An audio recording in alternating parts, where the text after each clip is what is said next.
उसके लिए उसके लिए भी हम बहुत ज़्यादा फॉर्च्यूनेट है कि प्रभु जी अपना महत्वपूर्ण समय निकाल कर हमें अपना संग प्रदान करने आते हैं।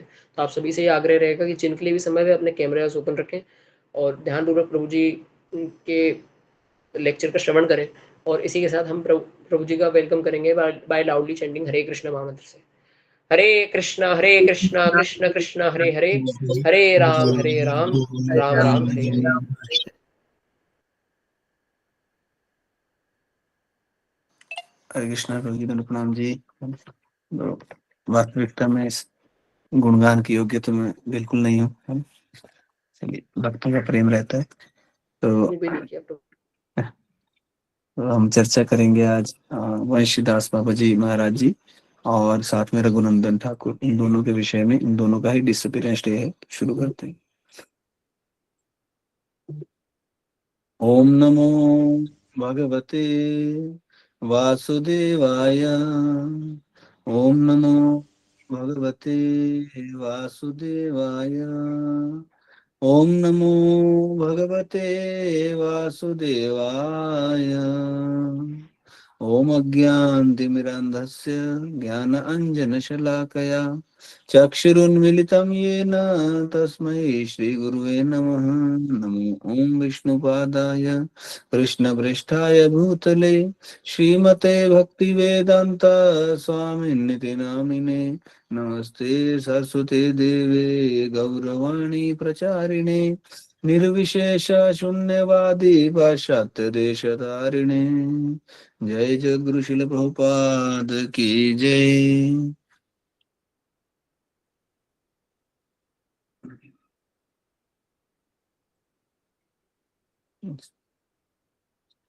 तो हमने कुछ दिन पहले भी डिसअपीयरेंस डे के दिन चर्चा की थी। तो हमने उस समय भी चर्चा की थी कि वास्तव में डिसअपीयरेंस डे को मनाने का क्या विचार है ना। क्योंकि सामान्यतया तो जब किसी दिन व्यक्ति ने शरीर त्याग किया हो तो हमें दुखी रहते हैं भी, ये व्यक्ति से हमारा संग छूटा, आज ही के दिन इनका शरीर छूटा। और उस पर भी वैष्णव जन जो है डिसअपीयरेंस डे को हर्ष और उल्लास के साथ मनाते हैं। इसके पीछे कारण क्या है? कारण मिश्रित रहता है। जब हमारे कोई आचार्य अथवा कोई भक्त संसार को छोड़ के जाएंगे तो निश्चित रूप से वो दुख का भी समय है, क्योंकि उन भक्तों का संग हमसे छूट गया और अब हम उनका संग नहीं कर पाएंगे। तो इसलिए दुख का भी भाव रहता है। और उसके साथ साथ क्योंकि वो वैष्णव इस संसार को छोड़ के अब श्री भगवान के पास भगवान की सेवा में पुनः वापस चले गए, इसलिए डिसअपीयरेंस डे जो है वो उल्लास का भी समय रहता है। इसलिए भक्त डिसअपीयरेंस डे के दिन जे अनिलो प्रेम धन इस वैष्णव भजन को भी गाते हैं अपने दुख को प्रकट करते हुए, और साथ में प्रसन्न भी होते हैं कि उस भक्त को उनकी जो भगवान की सेवा है वो पुनः वापस मिल गई है ना। तो इसलिए डिसअपीयरेंस डे का भी अपना एक महत्व है। और इसमें देखा जाता है कि खासकर डिसअपीयरेंस डे के दिन अथवा अपीयरेंस डे के दिन हमारा उस वैष्णव से एक संबंध बन जाता है, क्योंकि हम उनके विषय में सुनते हैं, उनके गुणों के विषय में सुनते हैं।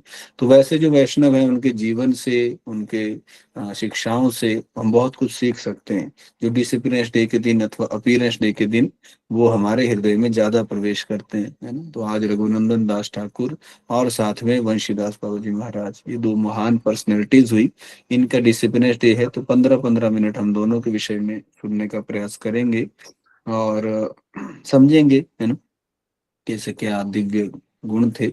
और वैसे ये दोनों ही महाभागवत भक्त हैं। रघुनंदन दास ठाकुर जी तो भगवान के पार्षद ही थे, है ना, जो भगवान चैतन्य महाप्रभु की लीला में उनके साथ ही प्रकट हुए थे। तो रघुनंदन दास ठाकुर जो थे वो वास्तव में उनके पिताजी थे मुकुंद दास, है ना। तो वो श्रीखंड नामक स्थान है यहाँ बंगाल में, वहां इनका जन्म हुआ था। तो ये जो नरहरि इनके चाचा जी थे, माधव दास भी इनके चाचा थे, और मुकुंद दास जो थे इनके पिताजी थे। ये तीन भाई थे वास्तव में, मुकुंद, माधव और नरहरि। और ये तीनों ही श्रीखंड नामक एक गांव था उसमें रहते थे। तो उनमें से माधव मुकुंद के पुत्र हुए रघुनंदन, है ना। तो ये तीनों ही जो थे ये बड़े भगवान के अद्भुत भक्त थे। ये नरहरि सरकार वही हैं जिनका नाम हमारी गौर आरती में भी आता है ना। रोज गाते हैं कि वह नर हरि आदि हरि, है ना, चामर ढुलाए। तो नरहरि सरकार ये भगवान के भक्त थे, श्रीमान चैतन्य महाप्रभु के पार्षद थे। तो इनके पुत्र हुए मुकुंद के, रघुनंदन दास ठाकुर, है ना। लगभग शायद 1510 में इनका प्राकट्य हुआ श्रीमद चैतन्य महाप्रभु के बाद में। और ये इनके पिताजी जो थे मुकुंद दास, ये यहाँ रहते थे श्रीखंड में। और ये काम क्या करते थे, ये काम करते थे वैद का, वैद का कार्य करते थे। और वहाँ एक लोकल मुस्लिम कोई रूलर थे, उनके यहाँ ये नौकरी भी करते थे, है ना, मुकुंद जी। तो इनके घर में प्रकट हुए थे ये रघुनंदन दास ठाकुर। और रघुनंदन दास ठाकुर जी के विषय में कहा जाता है कि ये अपने सिद्ध शरीर में कौन है, ये मंजरी रूप में है ना, भगवान की मंजरी भाव में है। और साथ ही साथ यह भगवान के सखा भाव में भी हैं, दो भावों में भगवान की सेवा करते हैं वृंदावन में। और इसके अलावा यह भगवान के जो पुत्र हुए अ, अ, कामदेव जी प्रद्युम्न, है ना, उनमें भी इनके भाव प्रकट होते हैं। कई तरीके से भगवान की सेवा करते हैं। तो कंदर्प मंजरी इनका नाम है ना। उसके साथ में एक भगवान के सखा भी हैं, है ना, उस भाव में भी सेवा करते हैं। मिश्रित भाव है इनका कई रूपों में। ये भगवान के जो नित्य पार्षद है, नित्य सिद्ध, ये कई कई बार देखा जाता है कि कई बार मिश्रित भावों में इनकी भावनाएं कई भक्तों के रूप में प्रकट होती हैं। तो इस प्रकार के भगवान के नित्य सिद्ध पार्षद हैं, जो भगवान चैतन्य महाप्रभु की लीलाओं में उनका सेवा करने के लिए प्रकट हुए। तो इनके जो पिता थे मुकुंद, वो भी महान भक्त थे, शुद्ध भक्त थे इनके पिताजी। तो एक बार क्या हुआ कि इनके पिताजी जो थे वो मुस्लिम जो रूलर था उसके वहां कुछ सेवा, मतलब कार्य सेवा तो नौकरी तो करते ही थे। तो उन्होंने देखा कि वो जो मुस्लिम रूलर है उसको मोर पंख से पंखा दिया जा रहा था, है ना, मोर पंख से उसको हवा दी जा रही थी। तो जब उनके पिताजी की दृष्टि पड़ी इस मोर पंख के ऊपर, तो उनको सीधी भगवान श्री कृष्ण का स्मरण हुआ, या है ना। इसे भी इस प्रकार से भक्ति रसामृत सिंधु में समझाया जाता है कि किस प्रकार से जो भगवान के बड़े चढ़े भक्त हैं वो संसार में ऐसी कोई भी वस्तु देखते हैं, उसको देखकर उन्हें भगवान श्री कृष्ण की स्मरण हो आता है। जैसे मान लीजिए मोर पंख देखे तो उन्हें श्री भगवान कृष्ण के दिव्य स्वरूप का ध्यान आ जाएगा एकदम। और इस तरह आचार्य बताते भी हैं कि हमें भी अपने स्मरण को वास्तव में इस प्रकार से बढ़ाने का प्रयास करना चाहिए। हम ट्रेवलिंग में मान लीजिए, तो हमें कोई गाय दिख जाती है, तो गाय को देखते ही व्यक्ति को ध्यान आना चाहिए कि भगवान श्री कृष्ण गोविंद हैं, जो गोपाल भी हैं, है ना, गौओं को दिव्य आनंद देने वाले और गाय का पालन करने वाले हैं। आकाश में हम देखें बरसात में तो हमें घनश्याम वर्ण के बादल दिखाई पड़ेंगे।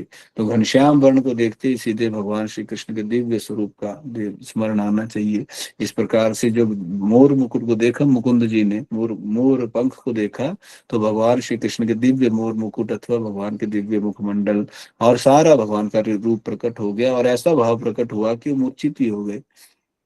और जो मुस्लिम राजा था वो भी परेशान हो गया कि ये वैद जी अभी खड़े हुए थे यहाँ, वो चक्कर कैसे आ गया। वह मुस्लिम रूलर भी समझ गया वास्तव में कि ये जो मुकुंद जी हैं वो भगवान के महान शुद्ध भक्त हैं।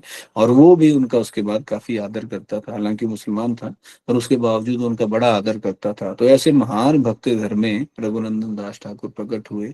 तो एक एक लीला है जो उनकी काफी फेमस लीला है। वो उसमें लीला में क्या देखा गया कि इनके पिताजी जब ये छोटे ही थे रघुनंदन दास ठाकुर, तो इनके पिताजी ने इनको क्या कहा, इन्होंने कहा कि पुत्र, इन मुझे किसी कार्य से घर से बाहर जाना पड़ रहा है। इनके अपने घर के जो विग्रह थे उनका था गोपीनाथ विग्रह, राधा गोपीनाथ, वो इनके फैमिली विग्रह थे। फैमिली विग्रह माने काफी लंबे समय से उनका ये पूजा कर रहे थे, लंबे मतलब इनके पूर्वज भी उन्हीं का पूजा करते थे। तो काफी लंबे समय से पूजा कर रहे थे इन दिव्य विग्रह के इनके पूर्वज। तो इनको पिताजी को कहीं जाना पड़ा, तो इन्होंने कहा कि बेटा, तुम्हें क्या करना है, तुम्हें भगवान को भोग लगाना है, फिर भगवान खा लेंगे तो उसके बाद तुम प्रसाद उठा लेना। तो बालक उस समय 5 ही वर्ष के थे रघुनंदन जी। तो उन्होंने क्या किया कि माता जी ने भोग बनाया, ये भोग लगाने चले गए और भगवान के सामने भोग रख दिया। फिर भगवान से प्रार्थना करने लगे कि आप खाइए खाइए खाइए। अब भगवान तो अपने नेत्रों से देखकर स्वीकार कर लेते हैं जो भी भोग है। और ये क्योंकि बालक थे और सरल थे, तो इन्होंने क्या किया, इनको बड़ा विचार था कि भगवान खा नहीं रहे, पिताजी का आदेश है कि भगवान को खिलाना है, पर मेरे द्वारा खिलाने पर खा नहीं रहे। तो बड़ी देर प्रार्थना करते रहे, रोने लग गए। तो भगवान इनकी भक्ति से और इनकी सरलता से इतना आकृष्ट हो गए, है ना, पसीज गए। और उसके बाद भगवान ने वो पूरा का पूरा भोजन विग्रह रूप में ही खा लिया। तो रघुनंदन तो बालक ही थे, उन्होंने सोचा ऐसे ही भगवान खाते होंगे। उन्होंने वो प्रसाद खाली प्लेट ले गए। इनके पिताजी पहुंचे शाम को, उन्होंने पूछा कि बेटा भोग लगा दिया था। जी पिताजी, तो प्रसाद कहाँ है। तो प्रसाद तो बचा नहीं, भगवान सारा ही खा गए। तो ये थोड़ा परेशान तो हुए पिताजी, किसने भोग लगाया भी था कि नहीं, या स्वयं खा गया, विचार तो था, पर वो समझते थे कि मेरा बेटा बड़ा अच्छा है, ऐसा झूठ तो नहीं बोलेगा। तो उसके बाद उन्होंने क्या किया, फिर से कुछ भोग लगाने को दिया, लड्डू दिया इस बार उन्होंने। तो उन्होंने कहा कि बेटा इसका जरा भोग लगाओ, और वो बाहर से देखने लगे कि ये क्या करता है। तो वो ऐसे गए फिर से भगवान के पास, फिर से भगवान से प्रार्थना लगे करने गोपीनाथ जी से कि खाओ खाओ। फिर से भगवान का हृदय है ना पसीज गया, भगवान स्वयं उस लड्डू को उठाकर विग्रह रूप में ही खाने लगे। और जब बाहर से देखा मुकुंद जी ने, तो वो तो एकदम चिल्ला उठे जोर से, है ना, गोपीनाथ, इस प्रकार से। और भगवान जैसे लड्डू खाते खाते, वो आधा लड्डू ही खाया था, आधा लड्डू उनके मतलब आधा प्लेट में ही था और आधा उनके हाथ में ही था। उसी समय वो फिर से जो है वो इस प्रकार से पत्थर के हो गए। वो तो भगवान की दिव्य लीला है, कुछ भी कर सकते हैं, है ना। क्षीर चोरा गोपीनाथ ने भी, उन्होंने खीर चोरी की थी। अथवा साक्षी गोपाल में तो वो है ना ब्राह्मण के साथ वृंदावन से चलकर साउथ इंडिया तक गए थे। तो इस प्रकार से भगवान तो अपने विग्रह से कुछ भी लीला कर सकते हैं। तो वहां भी ये लीला हुई। उसके बाद जब देखा मुकुंद जी ने कि मेरा पुत्र भगवान का इतना बड़ा भक्त है कि इसके गोपीनाथ है ना, गोपीनाथ है, राधा गोपीनाथ, जो डीटी का नाम है राधा गोपीनाथ। तो इस प्रकार से आज भी उनका दर्शन हो सकता है जहाँ आधा लड्डू उनके हाथ में है। तो इस प्रकार से जब उन्होंने देखा कि मेरा पुत्र भगवान का इतना बड़ा भक्त है, तो उन्होंने गोद में उठाया, पुत्र को बड़ा प्रेम किया और अश्रुओं से नहला दिया, है ना। तो ये रघुनंदन दास ठाकुर थे, बचपन से ही भगवान के शुद्ध भक्त थे। जब ये 8 वर्ष के ही थे तो इनके पिताजी इनको श्री चैतन्य महाप्रभु से मिलवाने के लिए ले गए, है ना, जगन्नाथपुरी में। तो वहां देखा जाता है कि इस प्रकार से जगन्नाथपुरी में जब ये थे, तो जब ये मिले रघुनंदन दास ठाकुर से, तो भगवान चैतन्य महाप्रभु क्या कहते हैं कि मुकुंद तुम पिता हो कि ये पिता है। तो पिता तो वास्तव से मुकुंद ही थे, क्योंकि वो पिताजी थे, दिख रहे थे, छोटा बालक पिता कैसे हो सकता है। पर भक्ति की दृष्टि से भगवान पूछ रहे थे कि तुम दोनों में आगे कौन है। तो मुकुंद जी कहते हैं कि निश्चित रूप से ये रघुनंदन ही मेरा पिता है, क्योंकि ये भक्ति में और आगे बढ़ा है ना, भक्ति में इतना आगे बढ़ा है। और उस समय क्या किया इन्होंने, रघुनंदन दास ठाकुर जी ने, इन्होंने भगवान श्रीमान चैतन्य महाप्रभु की वंदना में एक श्लोक की रचना कर दी, संस्कृत के श्लोक की। तो सब लोग हैरान हो गए कि इतना छोटा बालक ये कैसे इतने अद्भुत श्लोक की रचना कर सकता है ना। तो रघुनंदन दास ठाकुर ऐसे थे, बचपन से ही भगवान के शुद्ध भक्त थे और श्रीमान चैतन्य महाप्रभु के नित्य पार्षद थे। इसके अलावा इनकी लीलाएं चलती रही बड़े लंबे समय तक। और ये नृत्य बड़ा विशेष करते थे, जब नृत्य करते थे, है ना। एक बार कहा जाता है कि ये नृत्य कर रहे थे भगवान के कीर्तन में, और घंटों घंटों नृत्य करते थे। तो नृत्य करते करते इनके पैर में एक पायल थी, उसको झटका लगा। तो वो पायल जहाँ ये नृत्य कर रहे थे वहां से 3 किलोमीटर दूर जाकर मिली, है ना, 3 किलोमीटर दूर जाकर मिली। तो इस प्रकार से है ये रघुनंदन दास ठाकुर थे। और कहा जाता है कि इन्होंने जब शरीर का भी त्याग नहीं किया था, वास्तव में इन्होंने, इनका जैसे नरोत्तम दास ठाकुर के विषय में कहते हैं कि वो जब इस प्रकार से गंगा में गए प्रवेश करने, तो उनका सारा शरीर जो है पिघल कर एक सफेद सफेद तरल पदार्थ में बदल गया था। उसके बाद भक्तों ने क्या किया, उस सफेद पदार्थ को इकट्ठा किया था। और वो जो वृंदावन में समाधि है नरोत्तम दास ठाकुर की, वहीं वो एक्चुअली वो शरीर नहीं है उनका, वो सफेद तरल पदार्थ ही डाला हुआ है वहां, शरीर नहीं है उनका। वैसे ही ये अपने रघुनंदन दास ठाकुर जी जो थे, इनका शरीर जो है ऐसा कहा जाता है कि वो छोटा होता गया और वो लास्ट में अंतर्धानी हो गया, है ना। इस प्रकार से दिव्य लीला इन्होंने प्रकट की। तो इस प्रकार से अद्भुत भक्त थे रघुनंदन दास ठाकुर, शुद्ध भक्त थे भगवान के, है ना। कोई ऐसा मतलब भौतिक माया का प्रभाव इन पर था ही नहीं, भगवान के साथ ही प्रकट हुए थे भगवान की दिव्य लीला में मदद करने के लिए। तो कंदर्प मंजरी इनका सिद्ध स्वरूप है। तो दूसरे हुए हमारे वंशीदास बाबा जी महाराज। ये तो बहुत पहले नहीं हुए थे, ये तो अभी कुछ 150 वर्ष पहले प्रकट हुए हैं वंशीदास बाबा जी महाराज। एग्जैक्टली इनका प्राकट्य हुआ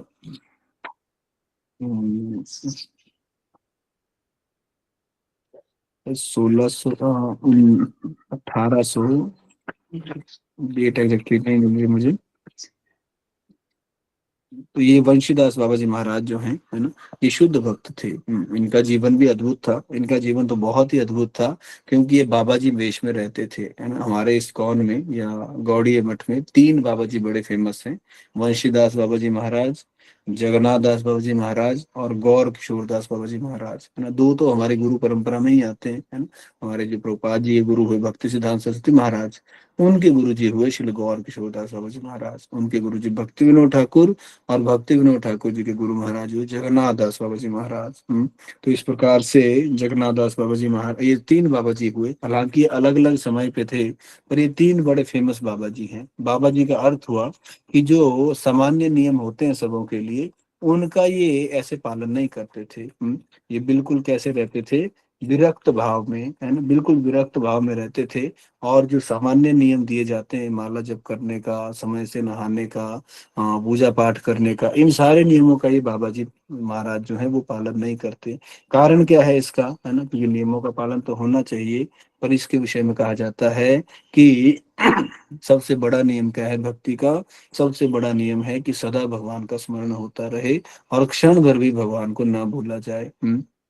क्षण भर भी भगवान को ना भूला जाए, है ना। ये श्लोक आता है, रूप गोस्वामी लिखते हैं, स्मर्तव्य सततम विष्णोर विस्मर्तव्यो न जतु ये चित्त सर्वे विधि निषेध स्युर एतयोर एव किंकर, है ना। कि हमारे सारे भक्ति के नियम वो समय एक स्थान तक पहुंचाने के लिए हैं, कि सदा भगवान श्री कृष्ण का स्मरण किया जाए और कभी भी उन्हें भूला ना जाए। जितने भी नियम है हमारे, कि सुबह उठो समय से, भगवान का नाम जप करो, मंगल आरती करो, भागवतम सुनो, यहाँ गीता सुनो, है ना, सारे नियमों का पालन करो, पाप कर्मों से बचो, ये सब हमें कहाँ ले जाने के लिए हैं, इसी एक स्थान पर, कि हम श्री भगवान कृष्ण का निरंतर स्मरण करते रहें और क्षण भर के लिए भी भूले नहीं। जैसे कि स्वयं गीता में भगवान बारंबार कहते हैं, है ना, कि मेरे भक्त मुझे क्षण भर भी नहीं भूल पाते। तो यहाँ तक पहुंचना चाहिए व्यक्ति को। तो ये जो कई बार देखा जाता है कि जो बाबा जी महाराज हैं, ये निरंतर भगवान का स्मरण करते रहते हैं और निरंतर भगवान से युक्त रहते हैं। तो वास्तव में क्योंकि ये भगवान से निरंतर युक्त रहते हैं, तो ये जो नियम है ये इनका भी पालन नहीं करते, क्योंकि ये बड़े मुक्त भाव से अपने मन से निरंतर भगवान की सेवा करते ही रहते हैं, है ना। उनका मन जो है निरंतर भगवान की सेवा में लगा रहता है। इसलिए जो संसार के नियम है उनका भी, वो भक्ति वाले नियम, उनका भी वो पालन करते हुए नहीं देखे जाते कई बार। पर सामान्य व्यक्ति के लिए ये सब नहीं हो सकता, हम जैसे लोगों के लिए ये तभी संभव है व्यक्ति जब भक्ति के परम हंस अवस्था तक पहुंच जाए।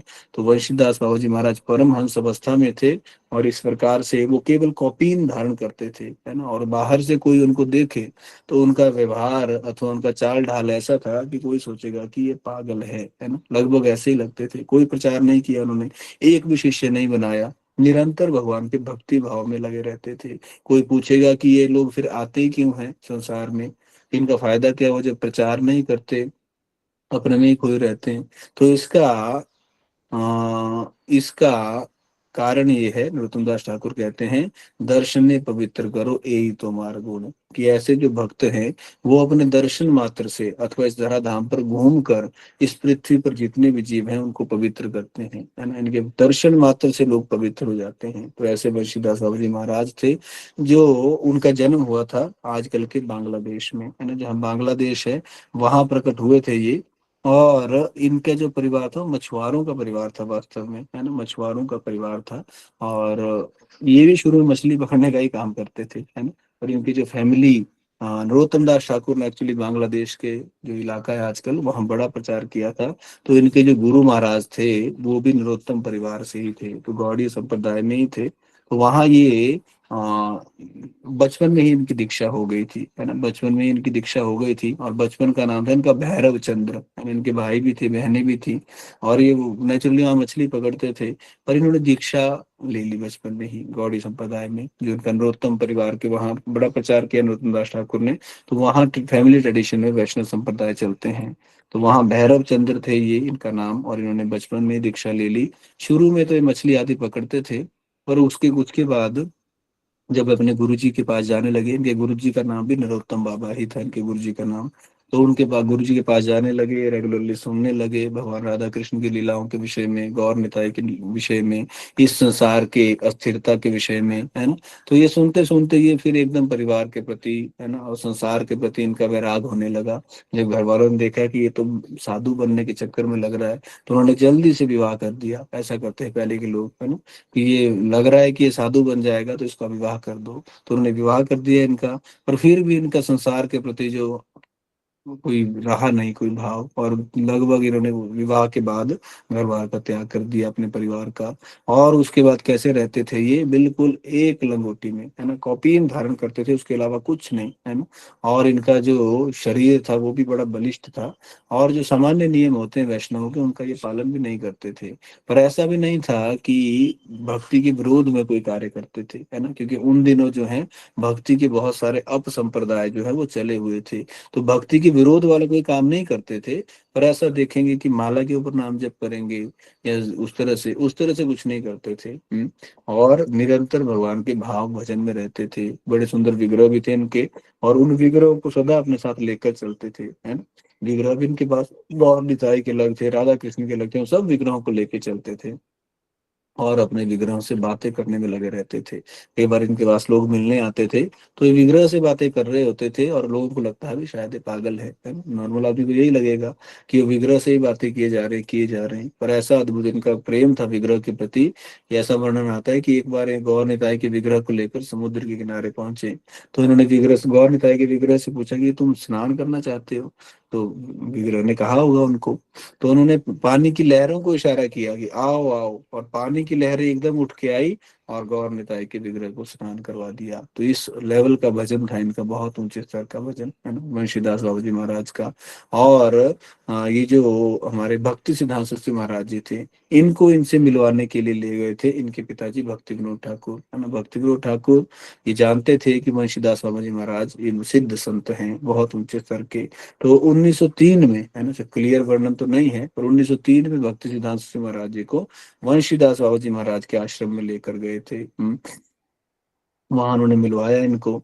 तो जब भक्ति सिद्धांत जी महाराज जी को देखते थे तो बड़े प्रसन्न होते हैं वंशीदास बाबू जी महाराज। वो क्या नाम देते थे इनको, जगन्नाथेर विमला, है ना, क्योंकि आपने सुना होगा कि वहाँ भक्ति सिद्धांत जी महाराज जी कैसे प्रकट हुए थे। जब भक्ति विनोद ठाकुर ने जगन्नाथ मंदिर में, जो विमला माता का मंदिर है, वहां वो प्रार्थना करते हैं नित्य कि मुझे ऐसा पुत्र दीजिए जो कृष्ण भक्ति का प्रचार और प्रसार कर सके संसार में। तो उसके बाद में भक्ति सिद्धांत सरस्वती महाराज जी प्रकट हुए थे, और कई लीलाएं हुई थी, है ना। जब ये बालक ही थे, जब जगन्नाथ जी के चरणों में इनको रखा गया था, तो वहां जगन्नाथ जी का हार भक्ति सिद्धांत सरस्वती महाराज जी भी पड़ा था, जो वो बालक ही थे। उसके बाद उन्होंने गौड़ी मठ की स्थापना भी की, अद्भुत प्रचार किया। तो जब ये जगन्नाथ, इनका नाम रखा इन्होंने जगन्नाथेर विमला। और जब ये मिलने जाते थे तो बड़े प्रसन्न होते थे, है ना। वो कहते हैं कि मंजरी, है ना, बंगाली भाषा में कहते थे कि मंजरी आई है, मंजरी आई है तो राधा रानी भी अवश्य आएगी, है ना, मंजरी आई है तो राधा रानी भी अवश्य आएगी। तो भक्ति सिद्धांत जी महाराज जी को मंजरी भाव में और मंजरी रूप में ही देखते थे, है ना। मंजरी माने भगवान श्रीमती राधा रानी की जो अपनी दासियां होती हैं खास, है ना, तो उनको कहा जाता है मंजरी, जो राधा कृष्ण की सेवा करते हैं, है ना? तो उसी भाव में देखते थे इनको। और इनके ये जो भक्त बंशीदास बाबा जी महाराज थे, एक स्थान पर नहीं रहे बहुत समय। शुरू में ये, है ना, इनका जन्म जो था वहीं हुआ वेस्ट बंगाल में। वहां की एक जगह आती है जमालपुर, है ना, जमालपुर में इनका जन्म हुआ था। वहां से फिर ये माजिदपुर, ये मूल स्थान है जहाँ इनका प्रकट हुए थे। ये 1859 में, है ना, इनके प्रकटने का समय है 1859। और उस समय तो अंग्रेजों का राज था, है ना। धीरे धीरे अब देख रहे हैं कि बांग्लादेश भी सारा मुस्लिम देश हो गया, हिंदू कम बचे हैं। और पहले वहाँ बहुत सारे वैष्णव संत थे, और आज भी हमारे बहुत सारे जो वैष्णव स्थान हैं वो वेस्ट बंगाल में हैं, है ना। जैसे कि हरिदास ठाकुर ने जहाँ उस वैश्य का उद्धार किया था, वो वाले स्थान भी वेस्ट बंगाल, ईस्ट बंगाल में है, माने आपके बांग्लादेश में। और अब तो वहाँ मुश्किल हो गया भक्तों का जाना। तो इस प्रकार से ये रहे, तो कुछ समय वहां रहे ये, उसके बाद यहाँ आ गए हमारे वेस्ट बंगाल में, और यहाँ काफी समय तक रहे। इसके बाद ये वृंदावन तक गए, पूरा घूमे, उसके बाद जगन्नाथपुरी भी गए। काफी लंबे समय तक के पूरे इंडिया का इन्होंने भ्रमण किया, है ना। और सब जगह ये बस अपने भक्ति भाव में डूबे रहते। और कोई भी व्यक्ति जब इनसे बात करता था तो कैसे अपने मन को ये भगवान में निरंतर रखते थे, कि मान लीजिए कोई व्यक्ति इनसे बात करेगा किसी संसारी विषय में, तो संसारी विषय की बात सुनते सुनते उसमें से कोई भगवान से संबंधित बात पकड़ लेंगे और उसको भगवान की बात से ही जोड़ लेंगे, है ना। इनका ये भाव था, है ना। कोई भी व्यक्ति मान लीजिए संसार की बात कर रहा है, गाय की बात कर रहा है, तो गाय की बात कृष्ण कोई बात ले जाएंगे, है ना। या तो कोई और बात कर रहा है तो उस बात को भी जानबूझ कर उल्टा उसका मतलब निकाल के भगवान से जोड़ देंगे उसको। इस प्रकार से निरंतर भगवान की भावना से, कृष्ण भावना से भावित रहते थे, क्षण भर भी भूलते नहीं थे। और इनका ऐसा विचार, इनका ऐसा व्यवहार क्यों रहता था कि संसार के सामान्य लोग इनको डिस्टर्ब ना करें इनकी भक्ति में। जैसे कि हमारे गौर किशोरदास बाबा जी महाराज, उनका भजन कैसा था कि वो निरंतर भजन करना चाहते थे, लोग आ जाते थे, है ना। जैसे भजन का प्रभाव फैलता है तो लोग आ जाते हैं कि ये बड़े महान भक्त हैं। तो गौर किशोरदास बाबा जी महाराज क्या करते थे, जहाँ लोग मलमूत्र का त्याग करते थे वहां जाके भजन करते थे, क्योंकि वहां तो कोई आएगा नहीं। तो इनके भजन का प्रभाव ऐसा है, सामान्य लोग डिस्टर्ब करते हैं, तो जो ये भजनानंदी होते हैं ये भजन में डिस्टर्बेंस चाहते नहीं, है ना। इनको नाम, यश, गुण सब कुछ नहीं चाहिए, इन्हें कुछ भी नहीं चाहिए, धन आदि कुछ नहीं चाहिए, और पूरी तरह से अपने भक्ति भाव भजन में लगे रहते हैं। ऐसे ही बंशीदास बाबा जी महाराज भी थे। अगर मान लो इनको कोई सांप देख गया तो सांप को देखकर एकदम बोलना शुरू कर देंगे, है ना, शेषनाग शेषनाग, है ना। इस प्रकार से, और रोज अपने जीवन में प्रतिदिन एक बार ये एक भजन जरूर गाते थे। वैसे तो नरोत्तम दास ठाकुर के सारे ही भजन ये गुनगुनाते रहते थे हमेशा, पर एक भजन ये जरूर नियम पूर्वक गाते थे, वो था निताई पद कमल, है ना। निताई पद कमल कोटि चंद्र सुशीतल, ये छाया जगत जुड़ा है।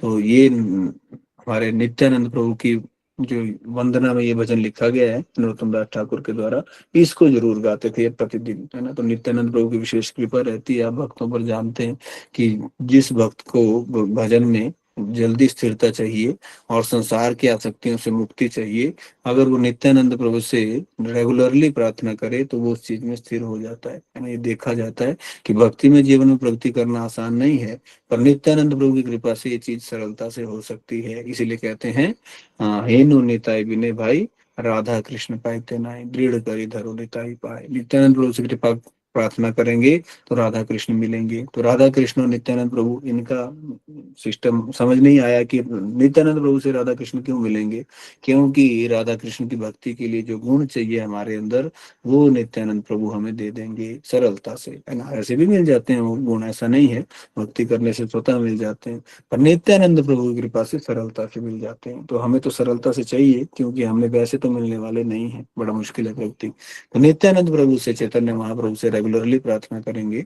तो सरलता से भक्ति में प्रगति करेंगे। तो वंशीदास बाबा जी महाराज महान भक्त थे, और सिद्ध संत थे, है ना। तो बाकी तो चर्चा करने के लिए इन पर पूरी पुस्तक है यहाँ मेरे पास, पर अभी कैसे ही करेंगे तो पूरा बहुत विस्तार से सारा इनकी वर्णन किया गया है ना। तो आप इसको ले सकते हैं, ये लिखी गई है भक्ति विकास स्वामी महाराज जी के द्वारा वंशीदास बाबा जी महाराज जी के दिव्य चरित्र के ऊपर, है ना। चलिए, बहुत बहुत धन्यवाद। हरे कृष्णा। सभी भक्तों के मैं प्रणाम जी।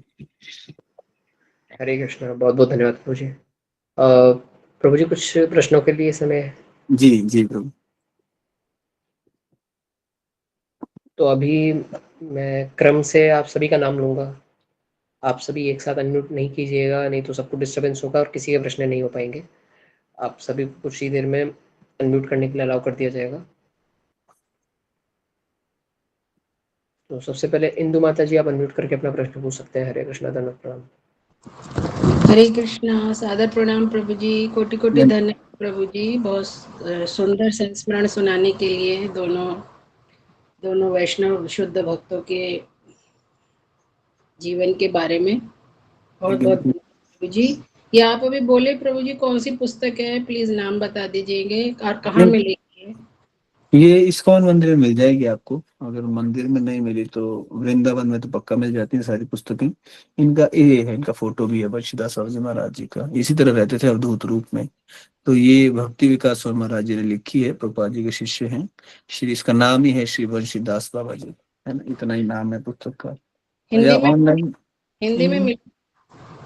हिंदी का मुझे पता नहीं, चेक कर लेना आप। पर वैसे इंग्लिश में लिखी है महाराज जी ने, जो मूल पुस्तक है, ट्रांसलेशन उनके शिष्यों ने शायद की हो।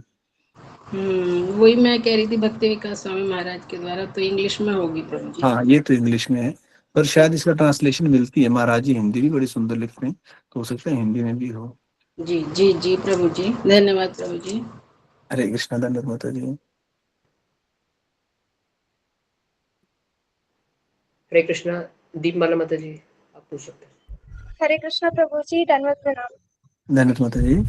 प्रभु जी, मेरा प्रश्न था, जो गौड़िया वैष्णव हमारे संप्रदाय गौड़िया वैष्णव संप्रदाय में मंजरी भाव की उपासना होती है क्या? जी, हमारे जो मैक्सिमम आचार्य हैं वो इसी भाव में हैं हमारे।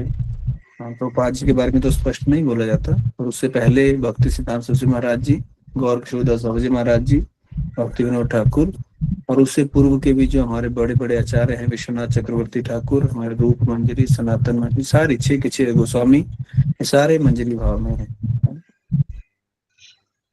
तो फिर प्रभु जी हमारे जो गौड़िया वैष्णव संप्रदाय है उसमें कौन से भाव से उपासना की जाती है युगल सरकार की? एक्चुअली इसमें, अब इसमें मैं कहने के योग्य नहीं हूँ, ना ही मुझे ज्ञान भी है, पर जो सुना है ना हमने इतना, ये स्वयं प्रकट होता है। आपका भाव जो है वो जीव का भाव और जीव का संबंध है भगवान के साथ पहले से ही। जैसे जैसे व्यक्ति प्रगति करेगा वो स्वयं उस ओर आकृष्ट होता जाएगा, है ना। पर ये बात तथ्य है कि हमारे मैक्सिमम आचार्य जो हैं वो मंजरी भाव के ही उपासक हुए, है ना। तो जो भी भक्त का स्वभाव है, जो भी उसका स्वरूप है, स्वयं उस ओर आकृष्ट होगा। जैसे जैसे भक्ति में बढ़ेगा उन्हीं लीलाओं की ओर उसका ज्यादा आकर्षण होगा, और उन्हीं का ध्यान भी उसको ज्यादा होगा, स्वयं पहुंचेगा व्यक्ति वहां जैसे जैसे प्रगति करता जाएगा। जी प्रभु जी, फिर जैसे जैसे हमारी अगर भक्ति बढ़ती है या फिर भाव भी आता है तो उस हिसाब से हमें पता चलता है, ज्ञात होने लगता है कि हाँ ये हमारा भाव है और हाँ भगवान के प्रति। तो हाँ। क्या गुरु के प्रति समर्पण भी जो गुरु है उन मतलब जो गुरु है वो किस भाव से है, मंजरी भाव से है या दास्य भाव से है, किस भाव से? तो फिर क्या समर्पण भी उन गुरु के प्रति आ सकती है? जैसे हमने तो मान लीजिए अभी दीक्षा अगर किसी गुरु से ली है, लेकिन उपासना करने के बाद हमारा जो भाव आया और समर्पण किसी और गुरु के पास होता है, किसी और भाव के गुरु के पास होता है, तो क्या ये क्या होगा, मतलब सही है? नहीं, ऐसी टेंशन नहीं है कि मैं किसी और भाव से होऊंगा। मैंने ये मान लो ले लिया किसी गुरु महाराज से किसी और भाव की, ये टेंशन नहीं है, है ना। खुद संबंध बनता है, गुरु तत्व एक ही है ना। चाहे कोई भी गुरु हो, गुरु तत्व एक ही है, तो इसमें ऐसा नहीं है। अभी वर्तमान स्थिति में तो हमें इस बारे में ज्यादा टेंशन भी नहीं लेनी है। अभी तो हमें क्या करना है कि भगवान के उपदेश को सुनना है, भगवान की लीला को सुनना है, और अपना नाम जब ठीक से करना है, वो स्वयं संबंध बनता जाएगा, है ना। गुरु तत्व एक ही है, ऐसी टेंशन नहीं है कि मेरे गुरु महाराज जी दूसरे भाव के हुए और मैं किसी दूसरे भाव के। क्योंकि जब हम गुरु धारण करते हैं तो हम नवदीक्षित होते हैं शुरू में, तो ये तो भाव भूख तो लगता है बहुत लेट पता, है ना, बहुत लेट पता लगता है व्यक्ति को जाके।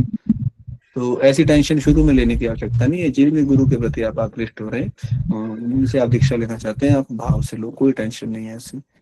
प्रभु जी ऐसा है कि मतलब जैसे फर्स्ट जो पहली शरणागति दीक्षा हो गई मान लीजिए, ठीक है, उसके बाद हम कोई साधक है जो साधना कर रहा है, भक्ति कर रहा है, और उसके बाद क्या वो दूसरे अगर श्रद्धा होगा किसी और गुरु में, तो क्या वो इससे दीक्षा ले सकता है किसी और संप्रदाय में? इसका मतलब उसमें श्रद्धा है ही नहीं, है ना? उसमें श्रद्धा है ही नहीं। जो एक बार दीक्षा ले लिया प्रामाणिक संप्रदाय में प्रामाणिक गुरु से, फिर उसको अपने गुरु के प्रति प्रेम बढ़ेगा अगर वो ठीक साधन भक्ति करेगा, नेचुरली बढ़ेगा उसका अपने गुरु के प्रति। अब उसको अपने गुरु के प्रति हो नहीं रहा, कहीं और उसका मन जा रहा है, इसका मतलब वो साधन भक्ति ठीक से नहीं कर रहा है। दूसरी जगह, फिर तो दूसरी से तीसरी जगह पहुंच जाएगा, है ना। तो ये तो बंदर के समान है जो डाल डाल पे उछलते हैं। एक बार जहाँ व्यक्ति ने शरणागति ले ली, आपके गुरु महाराज उस परंपरा से हैं, बिल्कुल ठीक है, बढ़िया है, तो फिर दूसरी जगह जाने का कोई मतलब नहीं है। जी प्रभु जी, हरे कृष्णा। हरे कृष्ण माता, धन्यवाद। हरे कृष्णा। प्रभु जी चैट में एक क्वेश्चन है ऋतु माता जी का कि हरे कृष्ण प्रभु जी, दंडवत प्रणाम। प्रभु जी एक क्वेश्चन था कि 12 तिलक माता जी भी अप्लाई कर सकती हैं या फिर सिर्फ प्रभु जी को ही अप्लाई करने होते हैं? नहीं, प्लीज ये बता सभी सब दीजिए। सभी लगाते हैं इसको तो। जी ओके। हरे दिव्या माता जी आप अनम्यूट कर सकते हैं। हरे कृष्ण प्रभु जी, दंडवत प्रणाम। थैंक यू सो मच प्रभु जी, बहुत सुंदर सेशन। प्रभु जी मेरा क्वेश्चन था कि आपने जैसे बताया राधा गोपीनाथ जी के हाथ में आधा लड्डू है अभी, तो वो कहाँ डिटीज कहाँ हम दर्शन कर सकते हैं प्रभु जी? ये मुझे पढ़ना पड़ेगा, वो मेरे विचार से श्रीखंड है ना, जो श्रीखंड गांव है वहीं ये इनके घर घर की जो उनकी ड्यूटी थे वहीं है, ये श्रीखंड में। ये खेतोड़ी बताया जाता है, उसके नजदीक ही है ये, है ना। ये जी जी बंगाल में ही है कुल मिला के। जी। जी प्रभु जी एक क्वेश्चन और था, आपने नरहरि जी के बारे में कुछ बताया था, मेरा थोड़ा मिस हो गया था, बता दीजिए। हाँ, नरहरि है ना, वैसे तो ज्ञान तो नहीं है मुझे ज्यादा इनके विषय में, पर नरहरि जी इनके विषय में गौर आरती में आता है ना, कि वह नर हरि आदि करी, है ना, चामर ढुलाए, वो इनके चाचा लगते, 3 भाई थे वास्तव में ये। और ये मुकुंद दास, माधव दास, नरहरि सरकार, ये तीनों चैतन्य महाप्रभु के पार्षद थे। इनमें जो मुकुंद दास थे, इनके पुत्र हुए रघुनंदन दास ठाकुर। जी जी जी, थैंक यू सो मच प्रभु जी। हरे कृष्णा, हरे धन्यवाद। कृष्णा, दंडवत माता जी। हरे कृष्णा, काजल माता जी दंडवत प्रणाम, आप प्रश्न पूछ सकते हैं। हरे कृष्णा प्रभु जी, दंडवत प्रणाम। दंडवत माता जी। Thank you so much for इतना सुंदर लेक्चर देने के लिए। प्रभु जी मेरा क्वेश्चन कल का प्रभु जी मेरा हो नहीं पाया था, इसलिए मेरा क्वेश्चन कल को प्रसाद को लेके है। प्रभु जी जैसे कि हम लोग नए भक्त प्रभु जी, नए कोई डिवोटी बने जो 16 माला करते हैं प्रभु जी, तो उनके हाथ का तो मतलब प्रसाद वगैरह पा लेते हैं, लेकिन जैसे प्रभु जी कुछ नए भक्त बने और वो 1 ही 2 माला से स्टार्टिंग कर रहे हैं और वो बोल रहे हैं कि माता जी मेरे यहाँ मतलब प्रसाद नहीं पाते हैं, तो प्रभु जी क्या करना चाहिए इस स्थिति में? अब हम बेसिकली, हम तो जो भी भगवान के लिए अच्छे से बनाता है और भोग लग जाता है हम तो खा लेते हैं। बाकी औरों के विषय में तो हम क्या कहें, है ना। हमारे घर में तो हमारे मम्मी वगैरह कहाँ 16 नहीं करते, कुछ करते तो हैं, है ना, वाइफ वगैरह। तो हम तो भगवान को भोग लगाकर पा लेते हैं, और यही बोल सकते हैं। और क्या, अगर मिल जाए आपको 16 वाले वक्त तो ठीक है, पर अगर नहीं भी मिल रहे हैं, अगर शुद्धता से बन रहा है, भगवान को भोग लग रहा है, तो वो भी खा सकते हैं, ऐसा कुछ नहीं है। क्योंकि कई बार देखा जाता है कि लोग नाराज हो जाते हैं, फिर उससे प्रचार नहीं होगा, उससे तो नाराजगी फैल जाएगी कि हम तो, हमारे साथ ऐसा व्यवहार कर रहे हैं। ब्रह्मचारी वगैरह के विषय में देखा जाता है कि वो स्ट्रिक्ट हों अपने नियम में तो और अच्छा है। गृहस्थ भी स्ट्रिक्ट होने चाहिए, पर गृहस्थों के लिए जैसे प्रैक्टिकली ये कई बार पॉसिबल नहीं भी हो पाता, तो शुद्धता से बनाए प्रसाद, बिना प्याज लहसुन के, और अच्छे से बनाए, भोग लगाए भगवान को, तो वैसे हम तो खा लेते हैं। बाकी अब औरों को क्या बोलें। ओके प्रभु जी मेरा एक क्वेश्चन प्रभु जी ये है कि जैसे प्रभु जी हम लोग कभी धाम वगैरह जाते हैं और वहां पर प्रभु जी जो ब्रजवासी होते हैं, तो वो तो मतलब हालांकि इस्कॉन को भी फॉलो नहीं करते हैं। एक बार मेरे साथ ये चीज हो चुकी है प्रभु जी, तो इसमें मेरा मन तो ये था कि नहीं, अगर ये भोग नहीं लगा तो नहीं खाना, लेकिन एक प्रभु जी थे, लेकिन उन्होंने कहा कि ले लेना चाहिए। तो ये डाउट प्रभु जी क्लियर करना, जैसे कोई वहाँ ब्रजवासी है और मधुकरी वगैरह अगर वो कुछ देते हैं तो प्रभु जी क्या करना चाहिए, मतलब वहां पे पाना चाहिए या नहीं पाना चाहिए? जैसे जो ब्रजवासी हैं मूल, जो वहीं रह रहे हैं, बरसाना में हम जाते हैं तो ब्रजवासियों को देखते हैं, है ना, तो कई बार लोगों से मधुकरी करके लेना चाहिए, लेते हैं, तो वो तो लेना चाहिए वास्तव में, जो वहाँ के मूल ब्रजवासी हैं, है ना।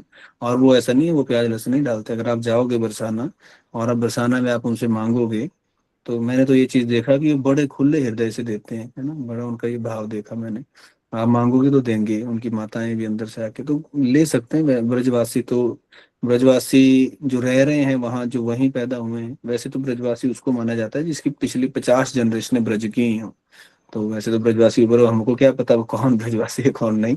तो जो भी वहाँ ब्रज में रह रहे हैं तो उनको उसी भाव से स्वीकार करना चाहिए, और ब्रजवासी दें तो ले सकते हैं। और वो प्याज वगैरह नहीं डालते वैसे, प्याज लहसुन। प्रभु जी थैंक यू सो मच प्रभु जी। हरे कृष्णा प्रभु जी। हरे कृष्णा, दंड। प्रभु जी 2-3 प्रश्न का और समय होगा। जी जी प्रभु जी। शशि माता जी आप प्रश्न पूछ सकते हैं। हरे कृष्णा।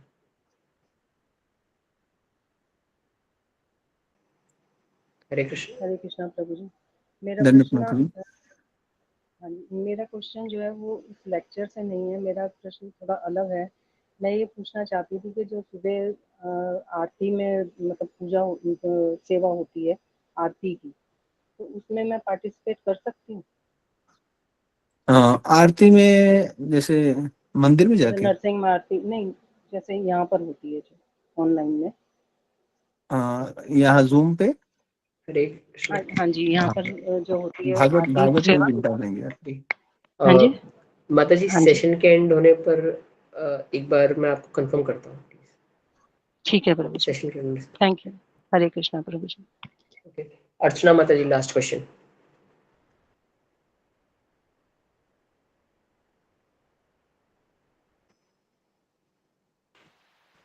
हरे कृष्ण प्रभु, धर्मधाम प्रभु जी। दंड जी। प्रभु जी मेरा एक क्वेश्चन है प्रभु, जैसे मठ और इस्कॉन में प्रभु जी कोई डिफरेंस है क्या प्रभु जी?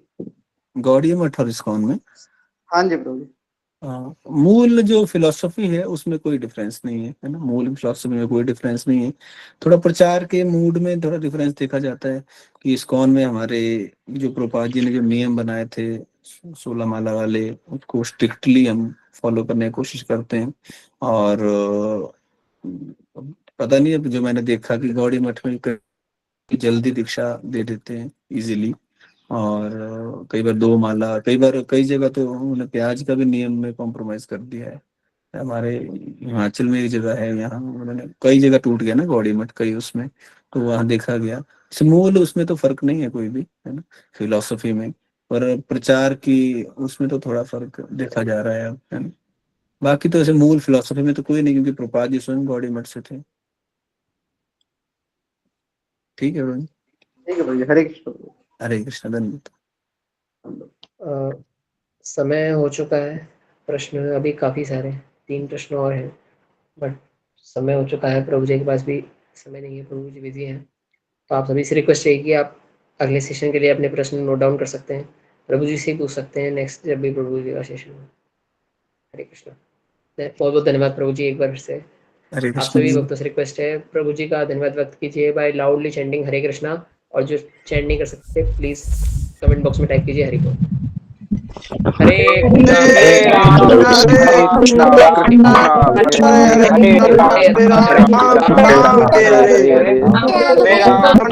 हरे कृष्णा